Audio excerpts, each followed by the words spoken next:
Hello friends, welcome back to my YouTube channel. मित्रांनो, आजच्या व्हिडिओमध्ये आपण इयत्ता 12वी इंग्रजी या विषयाची जी क्वेश्चन बँक आपल्याला शिक्षण विभागाकडून प्रोवाइड केलेली आहे, तर यामधील जे नॉन टेक्स्चुअल ग्रामर आहे तर ते आपण पाहणार आहोत. आपल्याला माहीतच आहे की इयत्ता 12वी इंग्रजी या विषयाची जी ॲक्टिव्हिटी शीट आहे तर त्या ॲक्टिव्हिटी शीटमध्ये नॉन टेक्स्चुअल ग्रामर जे आहे ते 4 गुणांसाठी विचारला जाते. आणि आजच्या या व्हिडिओमध्ये आपण हा पूर्ण टॉपिक जो आहे तो कव्हर करणार आहोत. त्यामुळे व्हिडिओ कुठेही स्किप करू नका आणि या चॅनलवर जर आपण नवीन असाल तर चॅनलला सबस्क्राईब करा आणि बाजूच्या बेल आयकॉनला देखील प्रेस करून ऑल नोटिफिकेशन सिलेक्ट करा. चला तर व्हिडिओला सुरुवात करूया. क्वेश्चन आहे, do as directed. Transformation of the sentences. Choose correct alternative to transform the sentence into a simple sentence. पुढे आपल्याला जे काही एक्झाम्पल्स दिलेले आहेत तर त्यांचं रूपांतर आपल्याला सिंपल सेंटेन्समध्ये करायचं आहे. तर सुरुवातीला सिंपल सेंटेन्स कशाला म्हणतात ते आपण पाहू. तर ज्या सेंटेन्समध्ये मेन व्हर्ब जे आहे ते एकच असते तर अशा सेंटेन्सला सिंपल सेंटेन्स म्हणतात. म्हणजेच ज्या वाक्यामध्ये मुख्य वाक्य जे आहे, मेन क्लॉज जे आहे ते एकच असते तर अशा सेंटेन्सला सिंपल सेंटेन्स म्हणतात. तर फर्स्ट एक्झाम्पल आपण पाहू. I know him that he has stolen the necklace. आणि 4 ऑप्शन आहेत. A, I know he stole the necklace. B आहे, I know him to have stolen the necklace. C आहे, I know him to be a thief of the necklace. आणि D आहे, I know him as he stole the necklace. तर या 4 ऑप्शनचं observation केलं असता आपल्याला लक्षात येते की यातील ऑप्शन नंबर सी जे आहे तर ते करेक्ट आहे. I know him to be a thief of the necklace हे करेक्ट सेंटेन्स आहे, हे सिंपल सेंटेन्स आहे. यानंतर सेकंड क्वेश्चन आपण पाहू. सेकंड क्वेश्चन आहे, the sword that is made of pure steel is brought from India. आपल्यासमोर 4 ऑप्शन आहेत. A, the pure steel sword is brought from India. B आहे, the steel sword is pure and brought from India. आणि C आहे, the sword from India is pure and steel. आणि D आहे, the pure sword from India is steel. तर यामधील correct जे answer आहे, correct option जे आहे तर ऑप्शन आहे ए. तर यामध्ये एकच मेन व्हर्ब आहे, ब्रॉट फ्रॉम. ओके. यानंतर नेक्स्ट आपण एक्झाम्पल पाहू थर्ड नंबरचं. They took shelter under a building because they were tired by walking. हे आपल्याला एक्झाम्पल दिलेलं आहे आणि 4 ऑप्शन आपल्यासमोर आहेत. ए ऑप्शन आहे, they took shelter under a building as they were tired by walking. As आलेला आहे त्यामुळे हे सिंपल सेंटेन्स असू शकत नाही. बी आपण पाहू, taking shelter under a building they were tired by walking. तर हे सुद्धा नाही. C, tired by walking they took shelter under a building. तर हे करेक्ट सेंटेन्स आहे. म्हणजेच क्वेश्चन नंबर 3 जो आहे तर त्यातील सिंपल सेंटेन्स कोणता आहे तर tired by walking they took shelter under a building. यानंतर पुढील क्वेश्चन आपण पाहू. Question number 4. Not only did his teachers give him enough practice, but his parents too. 4 option आपल्यासमोर आहेत. ए ऑप्शन आहे, his parents with his teachers gave him enough practice. बी आहे, his parents and his teachers and the parents gave him enough practice. तर हे correct answer आहे. 4 जो question आहे त्याचा बी हे जे ऑप्शन आहे हे करेक्ट आहे. यानंतर पुढील एक्झाम्पल आपण पाहू 5 नंबरचं. He was a mere student but he offered to solve the problem. आणि ऑप्शन आहेत आपल्यासमोर. फर्स्ट ऑप्शन आहे A, he was a mere student who offered to solve the problem. हे सुद्धा नाही. बी आहे, in spite of being a mere student he offers to solve the problem. हे सुद्धा होणार नाही. सी आहे, in spite of mere student he has offer to solve the problem. हे सुद्धा होणार नाही. आणि डी जे आहे, in spite of his being a mere student he offered to solve the problem. तर करेक्ट आन्सर आहे या ठिकाणी डी. यानंतर पुढील आपण एक्झाम्पल पाहू 6 नंबरचा. He must not be absent or he will be declared fail. In the event of his being late, he will be punished. तर यामध्ये आपल्याला आन्सर शोधायचा आहे. ए आपण पाहू. ही will be declared fail when he is absent. When आलेला आहे म्हणजे हे असू शकत नाही. यानंतर बी पाहू आपण. In the event of his being absent, he will be failed. हे सुद्धा नाही. सी ऑप्शन पाहू. In the event of his being absent, he will be declared fail. तर करेक्ट आन्सर आहे या ठिकाणी C. In the event of his being absent, he will be declared fail. तर यानंतर आता आपण पुढील क्वेश्चन पाहणार आहोत. Choose correct alternative to transform the sentence into a compound sentence. तर आता पुढील जे वाक्य आहेत आपल्याला पुढील जे क्वेश्चन्स आहेत तर त्याचा आपल्याला कंपाऊंड सेंटेन्स बनवायचा आहे. तर कंपाऊंड सेंटेन्स कशाला म्हणतात ते आपण अगोदर पाहू. तर कंपाऊंड सेंटेन्स अशा सेंटेन्सला म्हणतात की ज्या सेंटेन्समध्ये दोन मेन क्लॉज असतील किंवा आपण ज्याला म्हणू शकतो की दोन जे आहेत तर दोन इंडिपेंडंट सेंटेन्सेस असतील, इंडिपेंडंट क्लॉज असतील, दोन मुख्य वाक्य असतील तर अशा सेंटेन्सला कंपाऊंड सेंटेन्स म्हणतात. दोन्ही जे वाक्य असतात ते अर्थाच्या दृष्टिकोनातून परिपूर्ण असतात आणि हे वाक्य अँड किंवा ॲज वेल ॲज अशा प्रकारे जे काही लिंकिंग वर्ड आहेत, कंजंक्शन्स आहेत तर त्यांनी हे जोडलेले असतात. तर फर्स्ट एक्झाम्पल आपण पाहू. Satish must work very hard to rescue his brother. तर ऑप्शन आहे A. Satish must work very hard so as to rescue his brother. B आहे. Satish must work hard as well to rescue his brother. C आहे. Satish must rescue his brother and work very hard. आणि D आहे.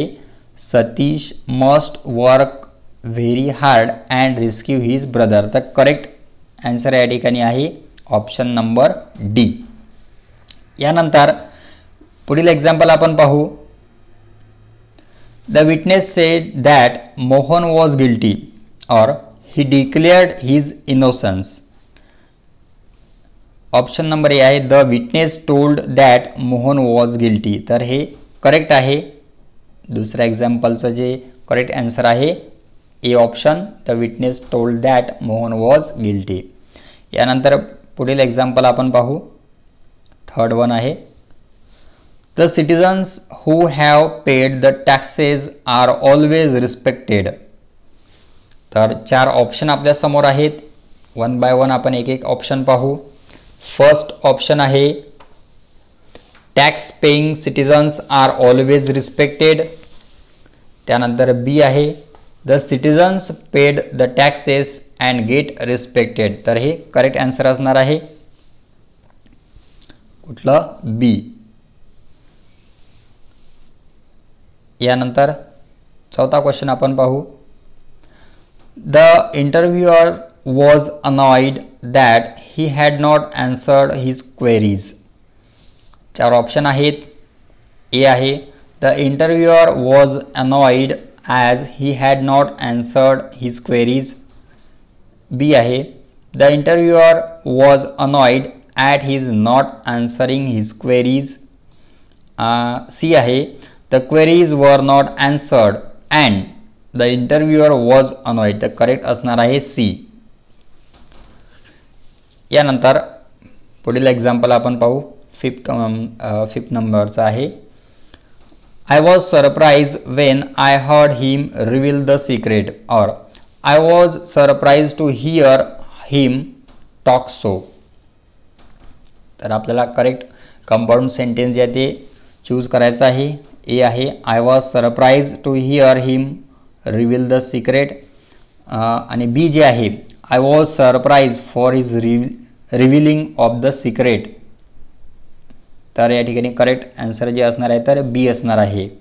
I was surprise for his revealing of the secret. यानंतर पुढील question आपण पाहू. Choose correct alternative to transform the sentence into a complex sentence. तर पुढील जे की आपल्याला सेंटेन्सेस दिलेले आहे तर त्यापासून आपल्याला कॉम्प्लेक्स सेंटेन्स बनवायचा आहे. तर आता आपण सुरुवातीला कॉम्प्लेक्स सेंटेन्स म्हणजे काय ते पाहू. तर ज्या सेंटेन्समध्ये एक इंडिपेंडंट क्लॉज असतो आणि दुसरा डिपेंडंट क्लॉज असतो तर अशा प्रकारे स्ट्रक्चर असणाऱ्या सेंटेन्सला काय म्हणतात, कॉम्प्लेक्स सेंटेन्स म्हणतात. म्हणजे मराठीमध्ये जर आपण म्हटलं तर ज्या वाक्यामध्ये एक मुख्य वाक्य असतं आणि दुसरं जे आहे ते गौण वाक्य असतं तर अशा वाक्याच्या प्रकाराला कॉम्प्लेक्स सेंटेन्स म्हणतात. म्हणजेच काय, एक मुख्य वाक्य असतं आणि दुसरं वाक्य जे आहे ते अर्थाच्या दृष्टिकोनातून पहिल्या वाक्यावर अवलंबून असते, तेव्हा त्या ठिकाणी कॉम्प्लेक्स सेंटेन्स जे आहे तर कॉम्प्लेक्स सेंटेन्स होते. तर क्वेश्चन आपण पाहू. Search his room and you will find the clue. Option आहेत आपल्यासमोर. ए ऑप्शन आहे, if you search his room you would find the clue. B आहे, if you search his room you find the clue. C आहे, if you search his room you will find the clue. तर correct answer आहे या ठिकाणी C, if you search his room you will find the clue. यानंतर second example आपण पाहू. The luggage was not misplaced but it was kept deliberately. आणि आपल्याला correct complex sentence choose करायचा आहे. ए आहे, the luggage was not misplaced but kept deliberately. हे सुद्धा होणार नाही. बी आहे, the luggage was not misplaced although it was kept deliberately. तर करेक्ट ऑप्शन आहे बी.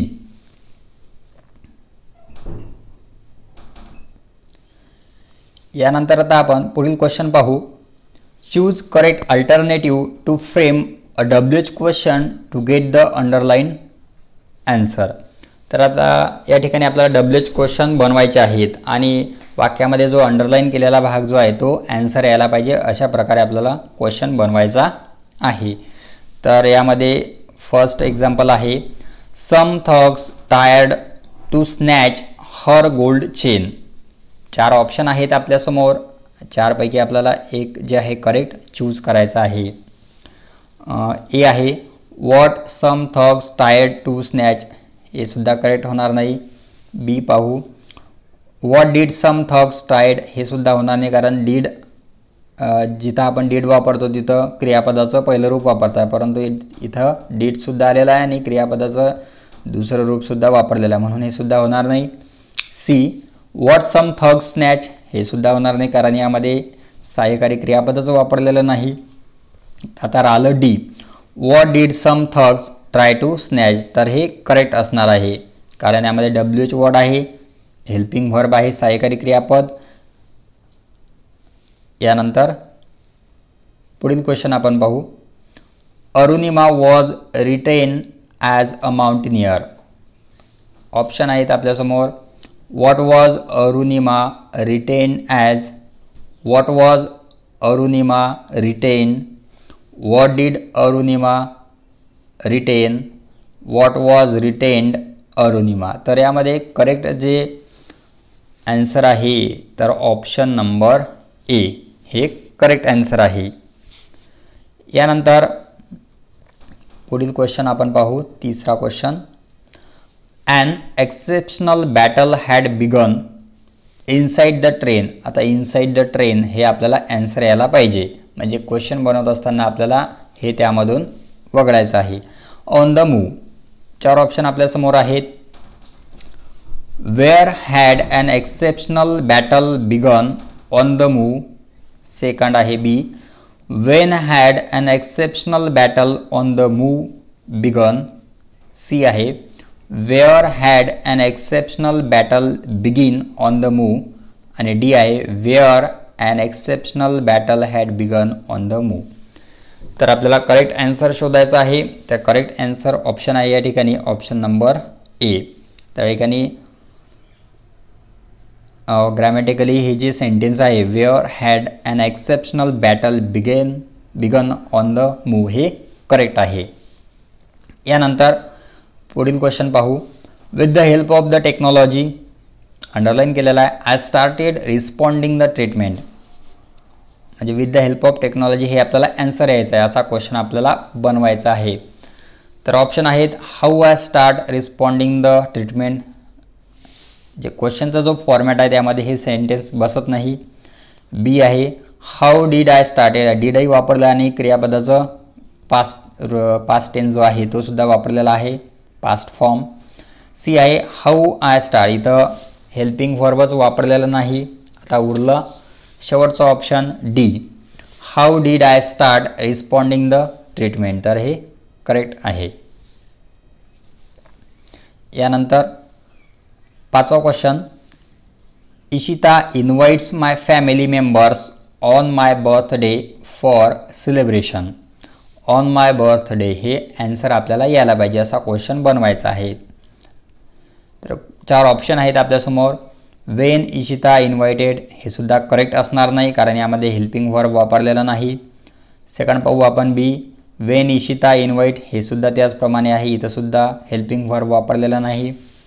C, when do Ishita invite my family members for celebration. इथं पहा इशिता हे जे आहे थर्ड पर्सन आहे आणि त्यामुळे थर्ड पर्सन जेव्हा असेल तर तेव्हा जे हेल्पिंग व्हर्ब जे आहे तर ते हेल्पिंग व्हर्बला प्रत्यय लागतो. आपण इथं जे मेन वाक्य आपल्याला दिलेलं आहे, इशिता इन्व्हाइट्स म्हणजे इन्व्हाइटला एस लागलेला आहे, म्हणून क्वेश्चन बनवत असताना आपल्याला जे हेल्पिंग व्हर्ब आपण वापरू तर त्या हेल्पिंग व्हर्बला सुद्धा प्रत्यय लागलेला असावा. तर डी ऑप्शन जे आहे ते करेक्ट असणार आहे. When does Ishita invite. आता इथे डज घेतल्यानंतर इन्व्हाइटचा प्रत्यय काढायचा असतो. My family members for celebration. तर यानंतर पुढील प्रकार आपण पाहणार आहोत, exclamatory sentence. Choose correct alternative to make the given sentence exclamatory. Exclamatory आपल्याला बनवायचं आहे. एक्सक्लामेटरी सेंटेन्स जे आहे तर सेंटेन्सची सुरुवात हाऊ किंवा व्हॉटने होत असते. तर ज्या वाक्यामध्ये व्हेरी असेल तर अशा वेळेस एक्सक्लामेटरी सेंटेन्स बनवत असताना वाक्याची सुरुवात हाऊने होते आणि वाक्यामध्ये जर व्हेरी असेल तर त्याचा एक्सक्लामेटरी बनवत असताना सुरुवात व्हॉट एने होते. तर क्वेश्चन आहे, you perform the very energetically in front of the visitors. You perform the very energetically in front of the visitors. आणि आपल्याला ऑप्शन दिलेले आहेत, how energetically in front of the visitors you perform. How energetical in front of the visitors you perform. How energetically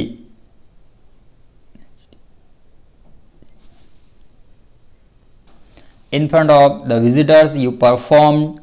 How energetically you perform in front of the visitors. तर correct answer आहे या ठिकाणी option number C, how energetically in front of the visitors you performed.